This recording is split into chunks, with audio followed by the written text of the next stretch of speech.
Good afternoon, and thank you for coming to this lecture. I am quite happy to be with you today. As it was just said, this lecture has been postponed. I was supposed to come 2 years ago to Tokyo College, but I've been to Japan often before, and it's a pleasure to be back after not the end of the pandemic, because it is still going on, but we have now more freedom than in the past 2 years. The first time I came to Tokyo University was 25 years ago. So it's a while ago, invited by Professor Nakaji, who is here today. And in those years, I've been working with many Japanese colleagues.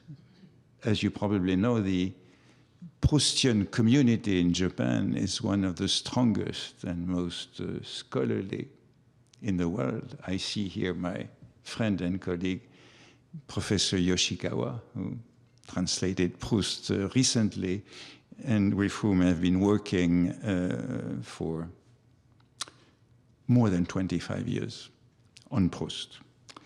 So it's good to be back here. Unfortunately, I won't be able to go to any other university outside of Tokyo, and I won't be able to be, it's the first time I come to Japan and don't go to Kyoto, so it's a pity. Also, I will be speaking in English, which I'm not sure a French academician should do, and I heard some reservations from at the Maison Franco-Japonaise about speaking English, but as was just said, I've been a professor at Columbia University in New York for many years, and I accept to speak in English, even on Proust. So this is the first slide. I don't know where you have the next one. Rereading Proust in 2022. So this is the centennial of the death of Proust in 1922 at the age of 51. Proust was born in 1871. And it is an extraordinary year. The number of events that are taking place is quite overwhelming and very surprising. This is the cover of the weekly supplement of the Italian daily La Repubblica, the first issue of 2022, L'uomo dell'anno. Proust is the man of the year. And this is what I want to interrogate. How has Proust become the man of 2022?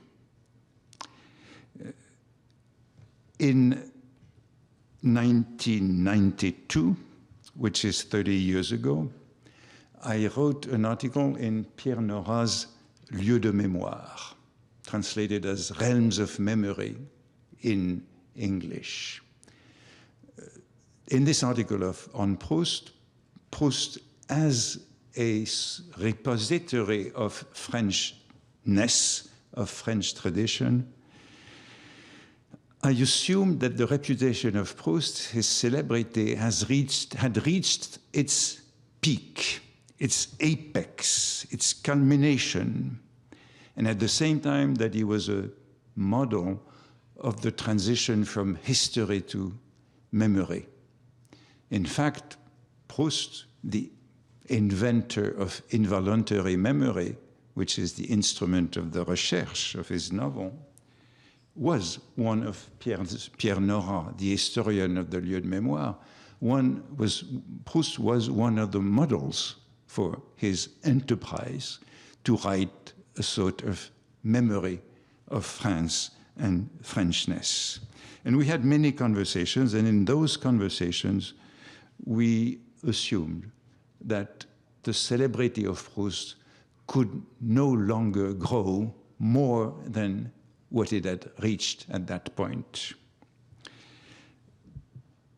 We were proven wrong. by what is taking place this year. And we are really witnessing a tidal wave of celebrations, exhibitions, publications by Proust and on Proust in 2022. I will also compare the celebrations of 2022 with the celebrations of 1971, which was the centennial of Proust's birth. At that point, I was 20, and these celebrations were the time when I really first read seriously Proust, as I always say. And so, as most people, I assume that when you are 20, it's the best age of your life. But again, it seems to me that the celebration of this year is probably even stronger. Between the celebration of 1971 and the celebration of 2022, there was one in 2013, which was the anniversary of the publication of the first volume of the Recherche, Du côté de chez Swann, Swann's Way, in English. And in 2013, there seems to be a dip. I organized a conference with Yoshikawa, with Professor Yoshikawa, which was a good conference. But the impact was not as huge as what happened in 1971 or what is happening today. And this is also something we could question. On this slide, you see that Proust had become, in the 90s and the 80s, a brand. And when Kindle was introduced in France by Amazon, the publicity was the first sentence of the Recherche. Longtemps je me suis couché de bonne heure. For a long time, I went to bed early. Proust was really a brand and an element of distinction, as you see in the picture below. A man who has in his pocket his passport and a Kindle showing the first sentence of the Recherche. This is what one should do to gain the esteem of society. But in 2022, there are 3 exhibitions on Proust in Paris, which is a bit too much. There was one in 1971,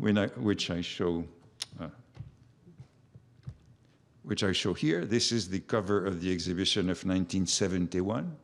There was one on the left. And this year there are 3 in Paris, 3 different exhibitions.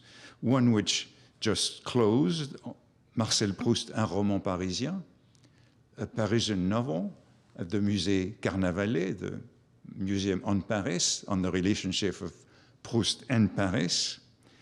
One at the Jewish Museum called Marcel Proust, Du côté de la mer, on the side of the mother, which is now taking place and which I, in part, organized. And there's a third one called Marcel Proust, La fabrique de l'œuvre, which is the laboratory of the work, which will be taking place at the Bibliothèque Nationale, the National Library, in the fall. So these 3 exhibitions are very different, but it is still quite extraordinary that Paris organizes 3 exhibitions on Proust in 2022. There was none in 2013 for the centennial of Swann's Way. I organized one a very small one at the Morgan Library in New York, and I could choose among the manuscripts of Proust in total liberty which ones I wanted to show in New York, because nobody else had asked to show a manuscript of Proust in 2013. And once you exhibit a manuscript in any show, then you can no longer show it for 10 years in order to protect it. So this year we organize a number of important exhibitions, which means that there will be none in the near future. These exhibitions are very different, as I said. There's no overlap, but still, for instance, Colette, another major French writer who was born in 1973. Next year, I just published a short book on Colette. That's why I noticed this. Next year, it will be the centennial of her birth. There is no exhibition that is planned, no particular event. Why? Proust has been reaching this apex of celebrity, and him alone in French literature today. As I said, it's not only exhibitions, it's also many books that have been published. And I will give you a short series of examples. First, a number of major biographies around Proust. A biography of Reynaldo Hahn, the composer who was, for whom Proust had a passion in his youth when he was in his 20s. And this is a very scholarly, heavy biography on the composer Reynaldo Hahn, which was published in 2021. Then a biography of Céleste Albaré, the legendary maid of Proust, who was his companion from 1914 to 1922 in the final years of his life, who was his secretary and to whom Proust was very close in the last years of his life.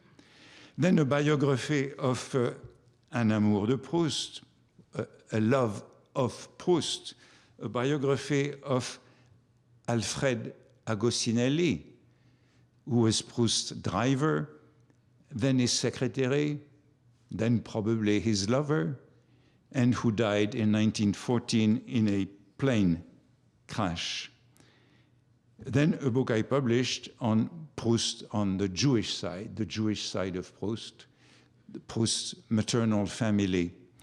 So a new interest and new elements that are still to be found on the life of Proust and of his very close relationships.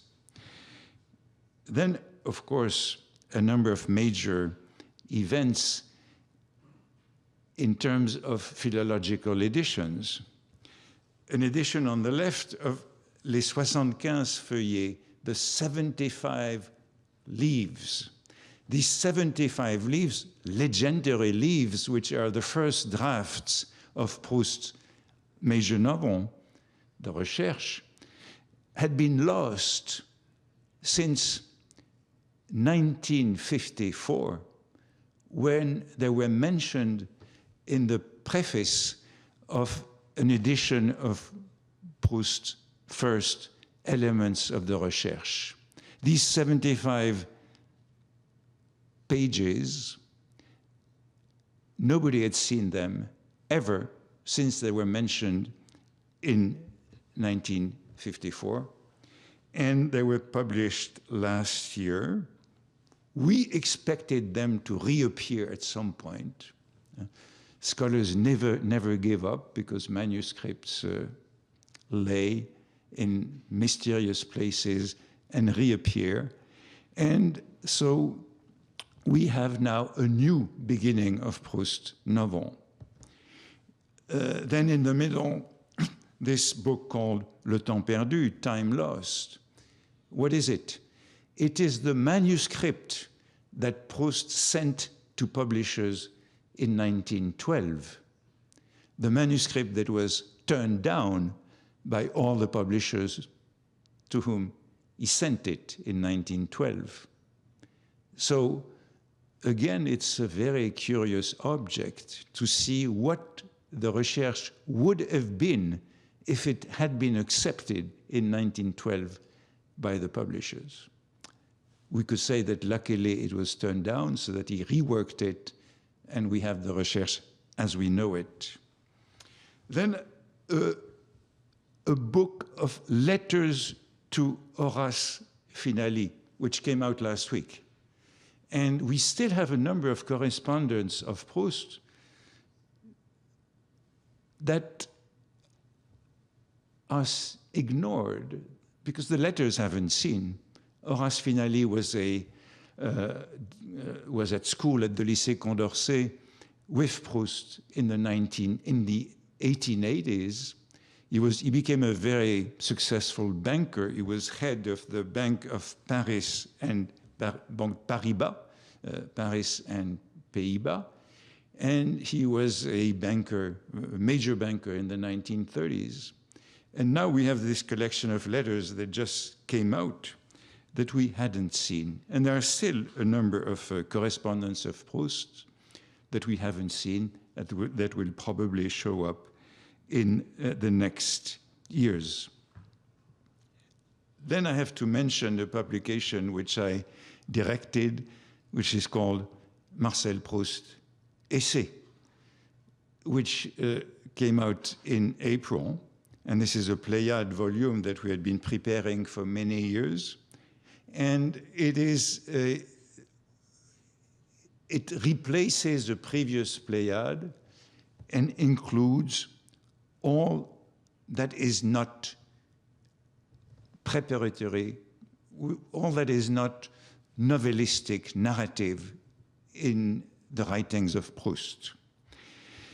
It's a thick Pléiade volume again. Then I will give you another couple of examples. On the left, Souvenirs of Elisabeth de Gramon. So we have a number of reprints of souvenirs of Proust friends and relationships. A book by Jean-Yves Tadier, the dean of the Proustian studies, called Proust and Society. Jean-Yves Tadier is the one who directed the Pléiade edition of Proust, with whom I worked on that Pléiade.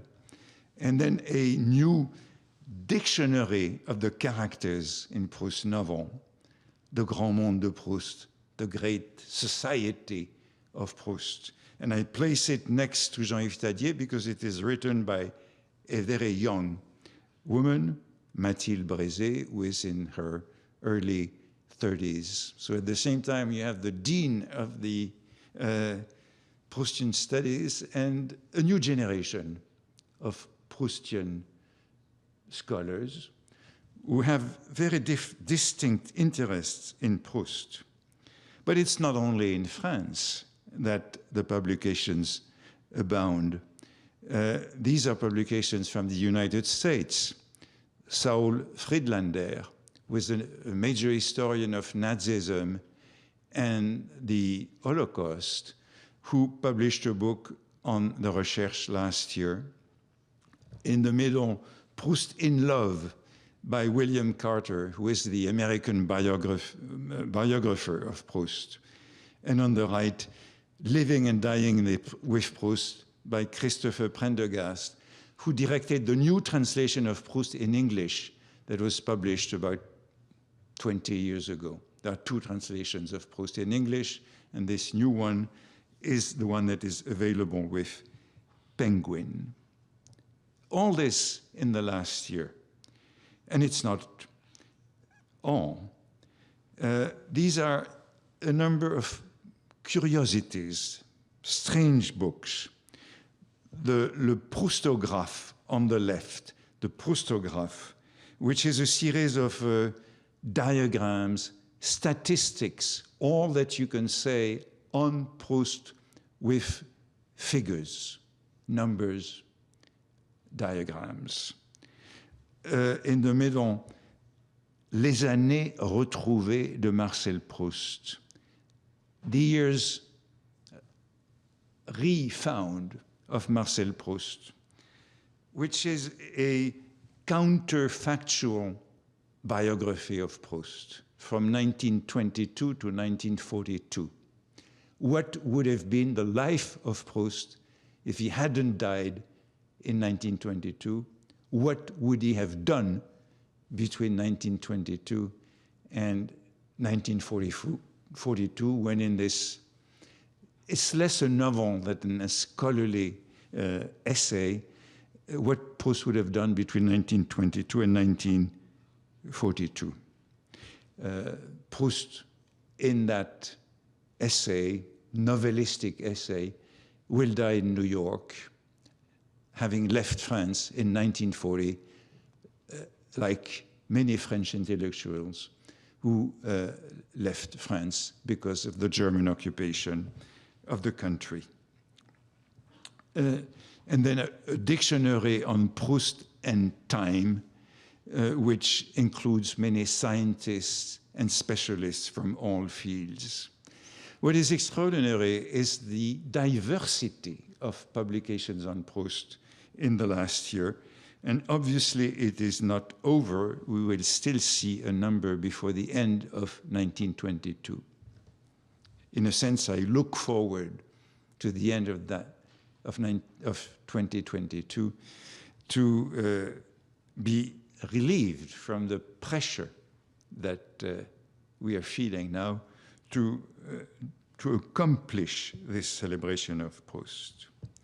Of course, it is very different from what the situation was, let's say, when I first read Proust in the 1960s. I borrowed my title from Vladimir Nabokov in his lectures on literature. All reading, says Nabokov, is rereading. Curiously enough, one cannot read a book, one can only reread it. A good reader, a major reader, and active and creative reader is a rereader. There can no longer be any innocent reading of Proust.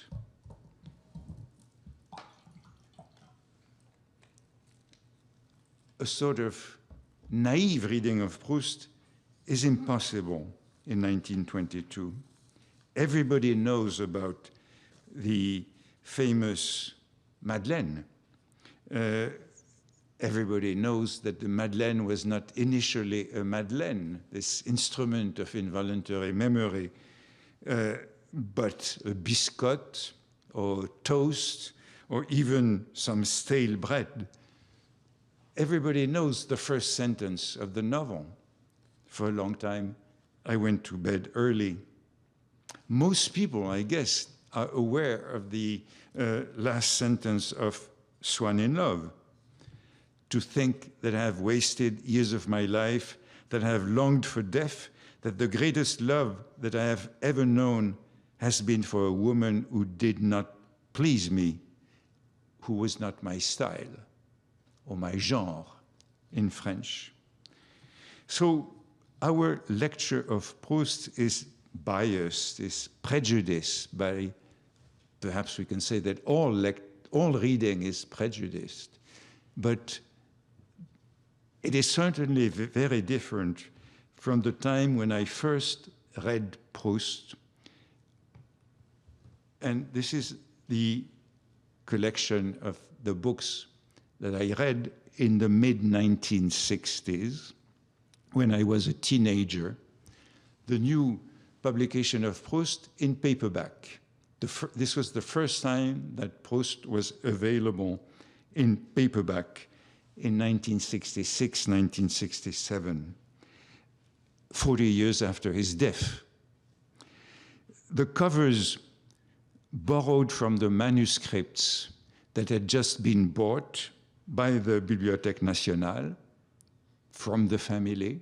They entered the Bibliothèque Nationale in 1962, and the covers combined memorabilia from the family, these pictures of Proust at different ages in this volume.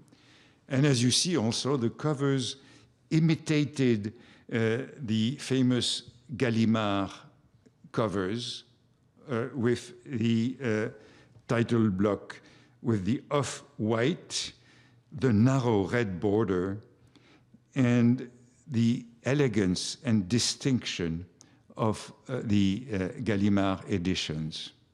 These were a very beautiful series of books, and when paperbacks were introduced in France in the 1960s, most intellectuals protested. They called it a pocket culture, and they thought that paperbacks would be disposable as newspapers, handkerchiefs, Kleenex, and disposable razors. There was a strong feeling in France against the paperback.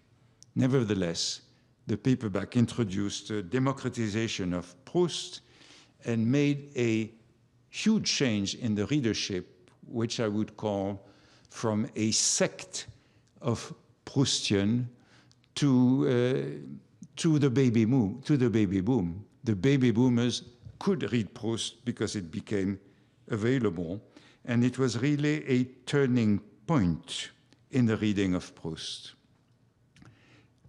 So this is the series of those volumes, and you see all these beautiful manuscripts on which we've been working on since the 1960s, Professor Yoshikawa, myself, Professor Yoshida, who wrote also one of the first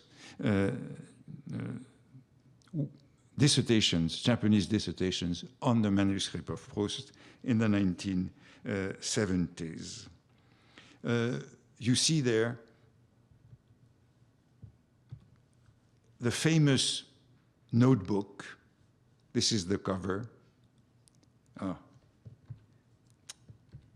The cover of this famous notebook, and the notebook open here and open here, which is called Notebook number 1, where you have the first elements of the recherche, which I would edit years later. It seems to me that when you see these beautiful covers, you are bound to become a Proust scholar. So, why did Proust become available in those paperbacks, those beautiful paperback volumes in the mid-1960s? Probably because the head of the publishing house was no other than the Proustian scholar who had edited the manuscripts of Proust in the early 1950s, who is Bernard de Fallois. Bernard de Fallois was a very strange man. He started to write a dissertation on Proust in the early 1950s, and the family introduced him to what the manuscripts they had, and this is how he could publish Jean Santeuil, which you have on the left, which is the first attempt by Proust to write a novel in the 1890s, and then Contre Sainte-Beuve, Against Sainte-Beuve, which was a second attempt by Proust to write a novel. These are two failures before the final accomplishments.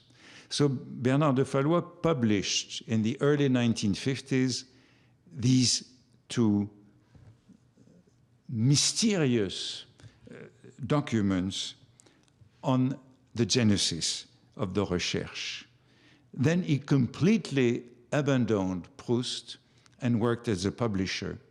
And we owe him the Proust that we could read in the 1960s. Bernard de Fallois, who has been a great editor of Proust and then a great publisher, was also a very conservative man. And not long ago, a couple of weeks ago, there was an article in a Paris weekly, Le Point. A journalist was wondering why in the livres de poche, the paperbacks of the 1960s, many right-wing authors were available, who are no longer available, whom teenagers can no longer read. And I will give you a couple of examples. In the 1960s, you could read in paperbacks all the novels of Robert Brasiliac. Robert Brasiliac is the most famous collaborator of World War II, who was executed in January 1945 because he had been the editor of the collaborationist newspaper Je suis partout. You had his history of cinema. You also had the Culte du Moi by Maurice Barrès. All the right-wing authors who are no longer available were available in paperbacks in the 1960s.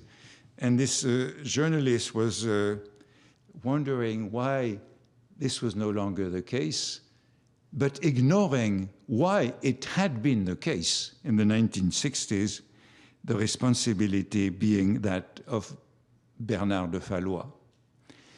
And it's a paradoxical situation because the availability of Proust in paperback in the 1960s coincided with a major shift in the readership of Proust, a shift from the right to the left.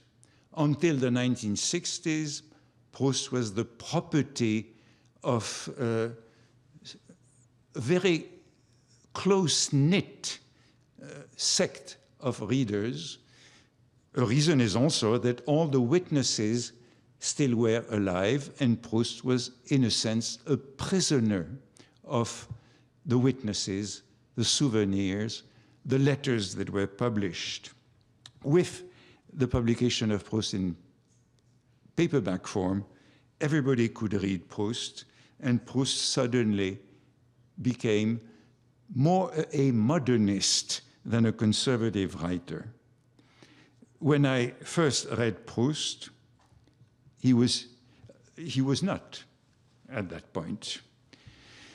Bernard de Fallois is also the one who had kept these 75 leaves, which are the first rudiment, the first element of the recherche, and they reappeared 2 years ago after his death. He had kept them in his archives, and this is the reason why nobody had seen them since the early 1950s. And I show you a copy of these 75 feuillets, leaves, which are now at the Bibliothèque Nationale, and that we will show for the first time at the exhibition of the Bibliothèque Nationale next October. When I first read Proust in the 1960s, these are the two first books that one could read to be introduced to Proust. And it shows, in a sense, the two sides. The book on the left, Proust par lui-même, Proust by himself, is a sort of biography of Proust and introduction, which is still very traditional in the way it leads to Proust. And on the right, you have the book which would become very famous by the philosopher Gilles Deleuze, which is a book that everybody reads about Proust since then, Marcel Proust et les signes, Marcel Proust and the signs, which is the most common book on Proust since the mid-1960s that everybody has read. And as I said, this is the book that signs the introduction of Proust to the other side of the political spectrum. You didn't have many books to read at the time.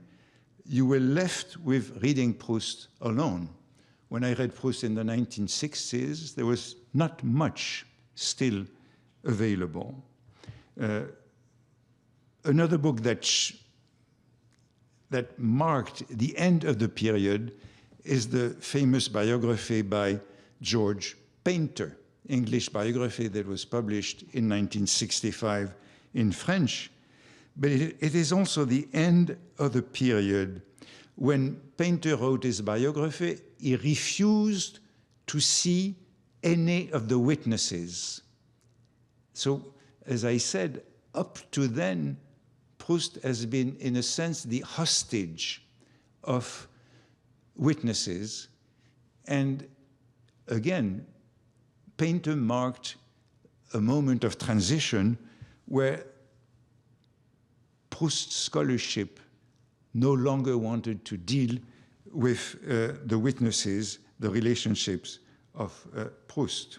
And again, it means a liberation of Proust. 1971, as I said, was a major period.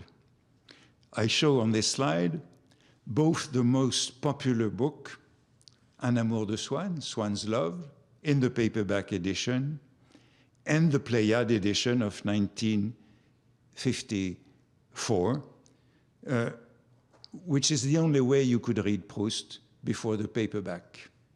And that's why I suggest that Proust was not a member of a democratic readership until then. 1971, as I said, was a major celebration. Numerous important books were published. In 1971, for instance, you had the two drafts, Jean Santeuil and Contre Sainte-Beuve, in the Pléiade. The beginning of the edition of the Correspondence of Proust, that correspondence which was edited by an American scholar, Philippe Colb. The first volume was published in 1970, 21 volumes, the last one in 1993. And the beginning of what was called the Cahier Marcel Proust, with textes retrouvés, a number of texts that had been found recently. 1971 was really a major turning point in, at the same time, availability and scholarship on Proust. 1971, these are some of the books that were published in 1970-71. The first book of Jean-Yves Tadier, whom I said was the dean of Proust studies, Proust et le roman. And it's very striking. Proust et le roman is the first thesis, what's called in France, thèse d'état on Proust. And one can wonder why it took so long for a thèse d'état on Proust to be published 1970. I can give a number of explanations, but there was probably, on the part of the French university, a certain wariness about dealing with Proust. Probably because Proust was still considered to belong to a sect characterized by snobbishness, perhaps also by homosexuality, perhaps also by Jewishness. The French university, it took a very long time for the French university to accept to work on Proust. The book in the middle is by Henri Bonnet, Marcel Proust de 1907 à 1914, Proust from 1907 to 1914, the crucial years of the genesis of his novel. And Henri Bonnet was an interesting man. He was a high school teacher and a politician. He was the mayor of Châteaudun, near the village of Illiers, which has become Illiers-Congrès in 1971, the village which is reputedly The Origins of Combray. And the third book, Marcel Proust Romancier, is by Maurice Bardèche. Maurice Bardèche, another right-wing writer, who was the brother-in-law of Brasiliac, whom I referred to earlier, the collaborationist who was executed in 1945.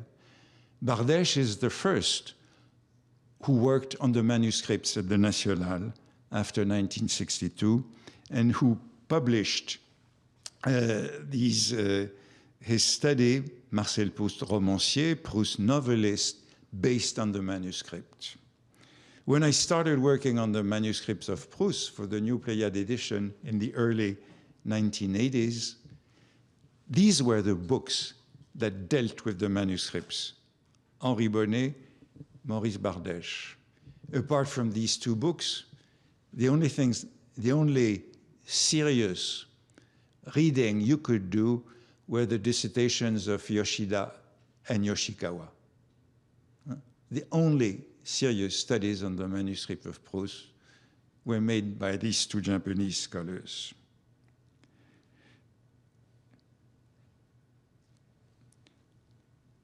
I will tell you two anecdotes about Henri Bonnet and Philippe Colb, who really represent this generation of scholars of Proust.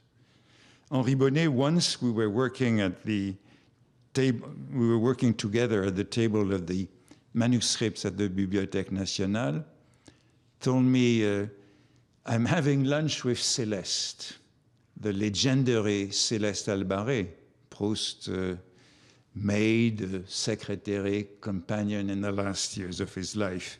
And he told me, come with me for lunch with Céleste. And I said no, because I had too much work on the manuscripts. And it's probably one of the most serious regrets of my life, not to have met Céleste. I was probably too stupid to sacrifice a day of work at the Bibliothèque Nationale to meet Céleste. And on Philippe Colb. Philippe Colb, who is an American scholar who had started to work on Proust in the 1930s, many decades before French scholarship would start on Proust. I will tell you this anecdote. I was with him once, this was in 1992, 30 years ago, visiting an exhibition that was taking place before an auction of manuscripts in Paris. And we read together, oh, this is Céleste, whom I never met. And this is Céleste appearing in a TV documentary which was made in 1962. This is the documentary that made her famous and which I recommend that you watch. It's available on YouTube if you haven't seen it. It's an extraordinary documentary that was made on Proust in 1962 for the French TV with all the witnesses of the life of Proust. And it is this documentary that made Céleste famous. After that, her Souvenirs of Proust were published and were a bestseller called Monsieur Proust, Mr. Proust. And recently, 2 years ago, the recording of her Souvenirs, because her Souvenirs had been written by a journalist, the recording of her Souvenirs were made available, and it's 48 hours of interview of Céleste, which are fascinating. And when you listen to Céleste, you listen to Proust.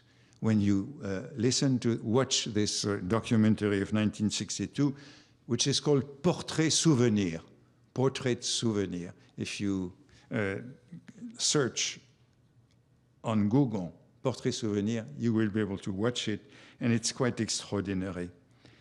So this is about Céleste. The Souvenir about Philippe Colb. We were at an auction, at the exhibition, and together we were reading a letter. in a showcase. This is the letter, which starts with Mon cher petit grand-père. I will give you the transcription and the translation. As you see, it was dated 18 May 1888, probably by Proust's grandfather, to whom he sent the letter.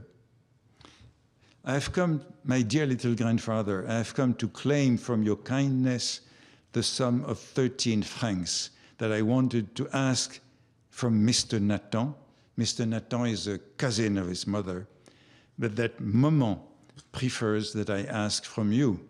I needed so much to see a woman in order to cease my bad habits of masturbation that Papa gave me 10 francs to go to the Bradon. But first, in my emotion, I broke a chamber pot, 3 francs. Second, in that same emotion, I could not do it. Therefore, I am now, as before, waiting more by the hour, 10 francs to empty myself, and in addition, these 3 francs for the pot. But I dare not ask again money from Papa so soon, and I hope that you would come to my rescue in this circumstance, which, as you know, is not only exceptional, but also unique. It does not happen twice in one's life that one is too troubled to be able to do it. This is Proust at 16 or 17, writing to his grandfather. And I was reading this letter with Philippe Colb, who died a couple of months later. So, as you see, we are now very far from a reading of Proust in the 1960s, and it is difficult to recover a sense of innocence in front of a monument, of a canon.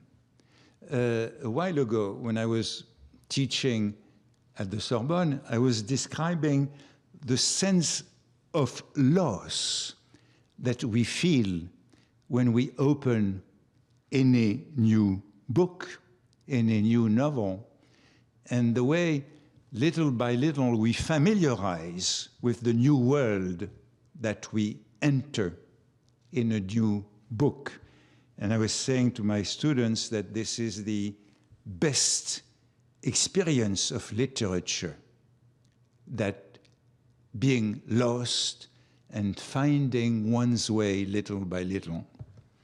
And a student came at the end of the class and told me, but when I read Swan's Way, before reading the novel, I read your preface.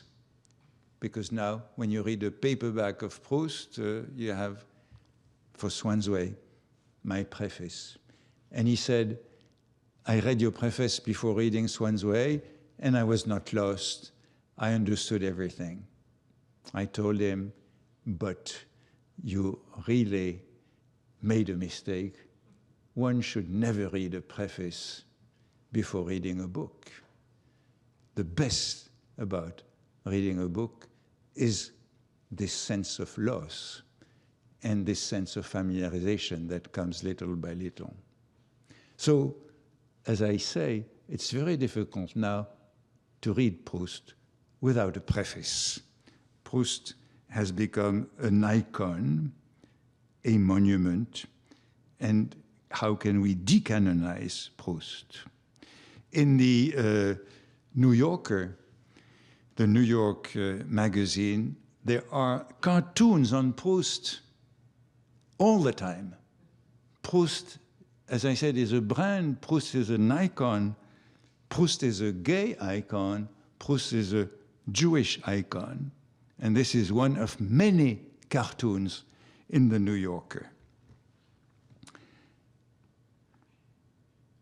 When we published the new Pléiade in the 1890s, this is the old Pléiade on the left of the 1950s, the new Pléiade, which is twice as thick on the right, on the 1980s. There were complaints from different horizons that it was too heavy, too loaded, that Proust couldn't be read directly. He was surrounded by annotations, prefaces, drafts, variants. And one American scholar said, these esquisses, the drafts that we gave, add up to some 1,250 pages, equal to almost half the length of the novel itself. 8 inches on the shelf instead of 3. Is there someone somewhere who believes that this is elephantiasis is appropriate to Proust's novel? 3,000 pages are daunting enough. What past mistakes or what new discoveries explains this more than doubling of the product we are to pay for and hold in our hands? Other shorter, far less expensive and fully satisfactory editions in French and English await one in the bookstores. Nevertheless, Proust scholars working with the original French have generally elected the new 7,000 plus page Pléiade as the authoritative version to be cited. So we were accused of burying Proust under too many scholarship. And the result was, it seems to me, for a number of years, a split between two readerships. The readership of the scholars and the readership of the ordinary readers. And it seems to me that it is perhaps this year, this split that is resolved. We can no longer be sensitive to the uncertainty of Proust, or it is very difficult to regain it. This is a passage in this famous Notebook 1. The notebook and this little passage on the right, which I want to comment. Proust says, soon, he speaks to himself, soon you will no longer be able to tell all this. Sloth, or doubt, or impotence taking refuge in uncertainty about the art form. Should it be made into a novel, a philosophical study? Am I a novelist? This is a notation of Proust in 1909, before he wrote the Recherche, and he was still wondering whether he would be able to write a novel. And it's a pathetic interrogation on his failure. He attempted to write that novel a couple of times before, in the 1890s, in the early 1900s, and always had to give up because he didn't find the right shape. And we have to keep in mind when we face a work that has become a monument that it could have been a failure and that its author long thought that he couldn't do it, that he was not up to the task. We have to remember how fragile a work of art is, and the work of art of Proust in particular. When Proust submitted his manuscript to various publishers in 1912, when he considered that it was finished, as I said, it was turned down unanimously by all publishers. And this is the reaction of one of the professional readers who received the manuscript. After the 712 pages of this manuscript, at least 712 pages, as many pages have numbers adorned with bis, ter, quater, quinque. After infinite desolation for being drowned in unfathomable developments and twitching impatience for never being able to regain the surface, we have no idea, absolutely no idea, of what is at stake. What is this all about? What does it all mean? Where does it all lead? Impossible to know, impossible to say anything of it. This is how a professional reader in a publishing house reacted to the manuscript of Proust. We have to keep this in mind in front of what is obviously for us now a monument. And Jacques Madeleine, this reader, went on quoting a sentence and commenting, moreover, this sentence happens to be a sample of the other sentences. It has all the confusion, the entanglement that one notices already in the letter that is attached to the manuscript. This is how Proust was received initially. And Proust received an official letter that told him Fasquelle, the publisher, cannot undertake the publication of so considerable a volume, so different from what the public is accustomed to reading.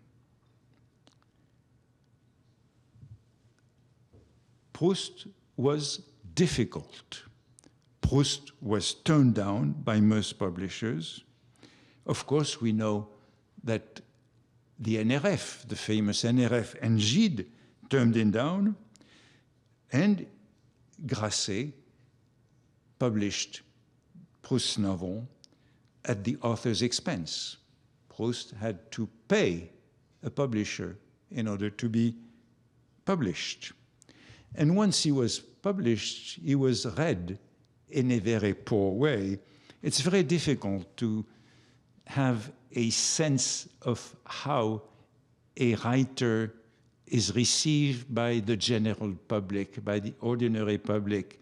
In the case of Proust, I found this example of reading and misreading. The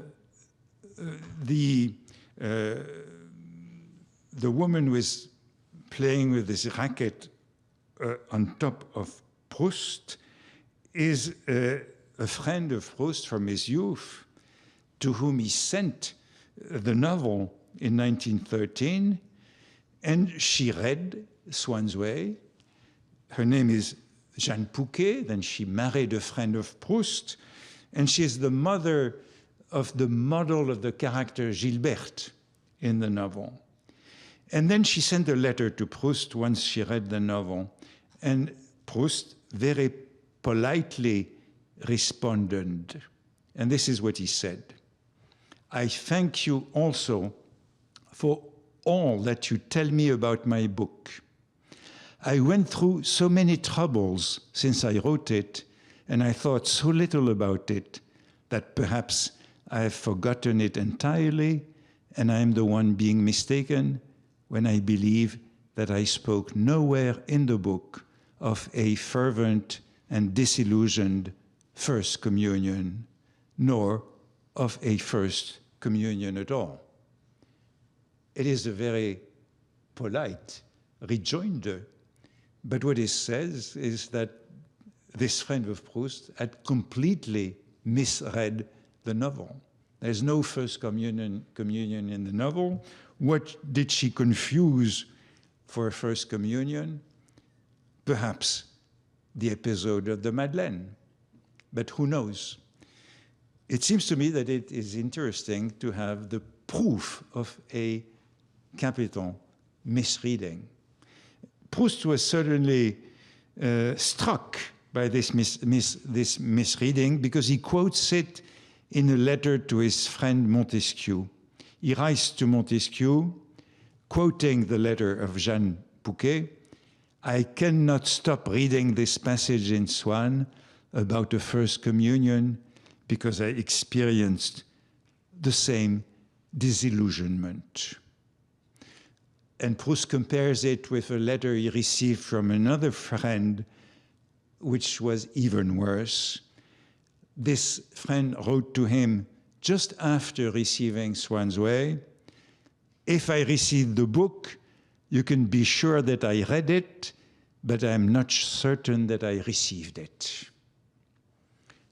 This is something that all writers should remember, the reaction of most readers who have forgotten the next day if they read it.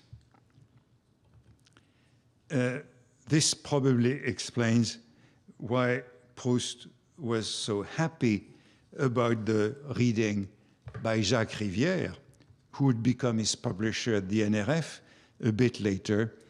At least I find a reader who understands that my book is a dogmatic work and a construction. It is only at the end of the book, and once the lessons of life will be understood, that my thought will be revealed.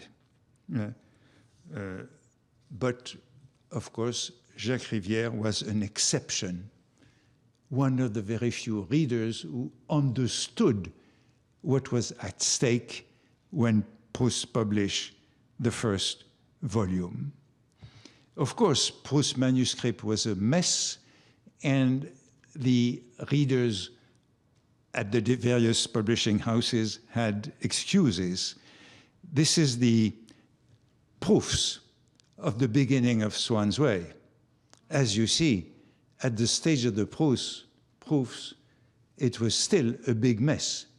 And Proust was making alterations that made it impossible to correct these proofs, and the volume had to be set another time, and Proust had to pay each time.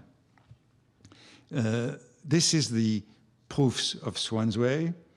This is the manuscript of the second volume, The Jeune Fille. As you see, at the stage of the second volume, the publisher had found a way of making Proust's manuscript a bit more manageable. But when you think of what publishers expect now from us, you measure how things have changed. So it seems to me that it is very difficult to reconsider the state of mind when Proust was first published. And this is what a friend of Proust, Jacques de la Crotelle, a young friend, would say a bit later in 1962. Well, I admit it, the young man that I was in 1913, when Swann's Way was published, when Du Côté de chez Swann was published, was a little shocked at first. Firstly, the title, not very harmonious. These two genitives, Du côté de chez Swann. And the first sentences were not made to satisfy one who liked logic and clarity of expression. And this is a Proustian fanatic, someone who would become a Proust fanatic, who acknowledged that when he first read the novel was mysterious, foreign, strange. We have, as I said, to try to demonumentalize the novel. And I would like to take very briefly, because I've already spoken too long, the example of the title of the first volume, Du côté de chez Swann, which is generally translated as Swann's Way, or sometimes The Way by Swans.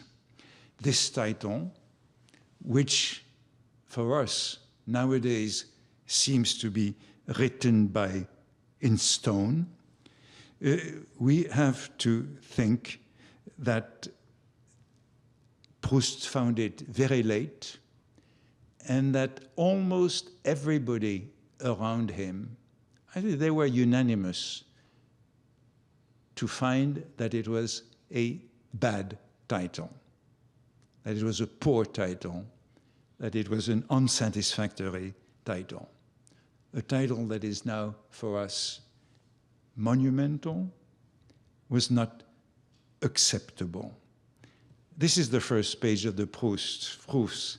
And as you see, Proust corrected it numerous times. The initial title was Les intermittences du cœur, the intermittences of the heart, for the whole volume.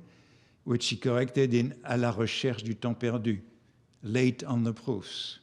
And the first volume was called Le temps perdu, and then Proust corrected it to Charles Swann, and then he corrected it to Du côté de chez Swann. As you see, the first sentence, Longtemps je me suis couché du bonheur, is in the margin, had already been printed, Longtemps je me suis du bonheur, then it had been altered, and Proust came back. It's interesting to measure how, again, this sentence, which seems to us to be written in stone, was very difficult to come. So what about Swann's Way? Swann's Way, Proust found it very late, and nobody liked it. And Proust was testing various titles with his friends. Would you like as a title The Intermittencies of the Past, Volume 1, Time Past, Volume 2, Time Regained? With another, but this is with the publisher Bernard Grasset. The book will be called Swann's Way for Volume 1. For Volume 2, probably Guermantes Way, the general volume, title for both volumes, In Search of Lost Time. And this is the passage, this is the reaction of his friend Louis de Robert when he suggests Du côté de chez Swann. On the question of the title, L'annonce faite à Marie, Claudel's title, is a prêté title, and Le Rouge et le Noir, Stendhal's novel, cannot be compared to Du côté de chez Swann, so ordinary that it is inconceivable, unconceivable. The title is so ordinary that it is unconceivable, his friends said. Open your volume and choose the first sentence that comes along, but do not keep Du côté de chez Swann. Proust will even wonder at some point if it is good French. He says to another friend, I had replaced the second title with this one, Du côté de chez Swann, in the sense that we say in the country, I took a walk in the direction of Mr. Coupeau's dwelling, but I heard it so much in my head that I wonder without being able to answer to myself whether it is French. There is no impossibility to say that. Do you believe I can say Du côté de chez Swann as title of the first volume? So Proust even thinks that it is not acceptable in French. Why wouldn't it be acceptable? Because in fact it is a very spoken level of French. This is the proofs where in the margin Proust adds a reference to Le côté de chez Swann, the side of Swann, Swann's Way, when he chooses the title. And you see there that he had to justify it once it was chosen. Why is it not French, or might it not be French? Because one of the few examples of the expression in French, which I find in Georges Sand, on appelle aussi fades les faits auxquels, du côté de chez nous, on ne croit plus guère. Hein? One also calls fade the fairies in which, near us, next to us, du côté de chez nous. Du côté de chez nous is the French expression that Proust imitates in his title. And this expression is popular. This expression is local, rustic, spoken French. We have forgotten that, but I think it's only one example of the necessity to decanonize Proust in 2022 at the time was this apotheosis that he is encountering for the centennial of his death. Of course, there's no innocent reading. There's no way to return to an innocent reading if such a thing exists. We always read with the prejudices of the present.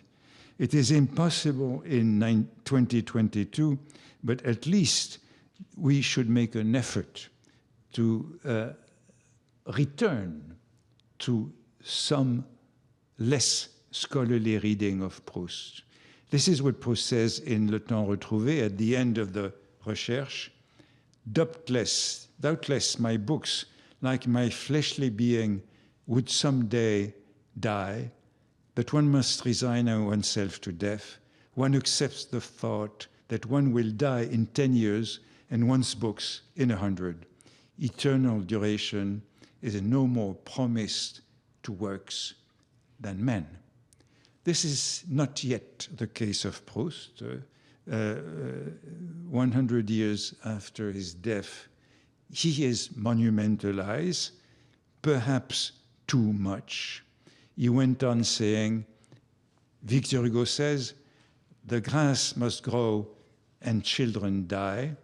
I say that the cruel law of art is that beings die and that we ourselves must die after we have exhausted suffering, so that the grass, not of oblivion, but of eternal life, should grow, fertilized by works upon which generations to come will gaily picnic without care of those who sleep beneath it, which is, in a sense, what we do with Proust in 2022. I will finish with this recent publication of the Pléiade. The Pléiade, last month, made available a 2-volume edition of Proust novel without our scholarly material, without the notes, without the prefaces.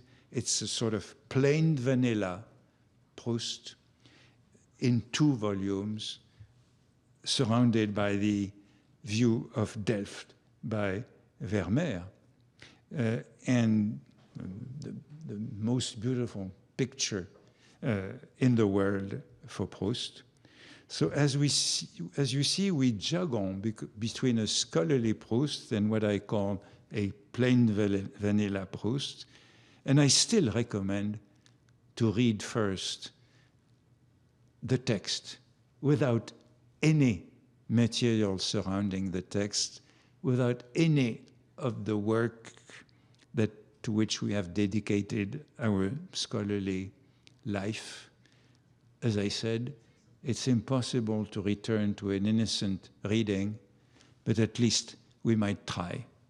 Thank you.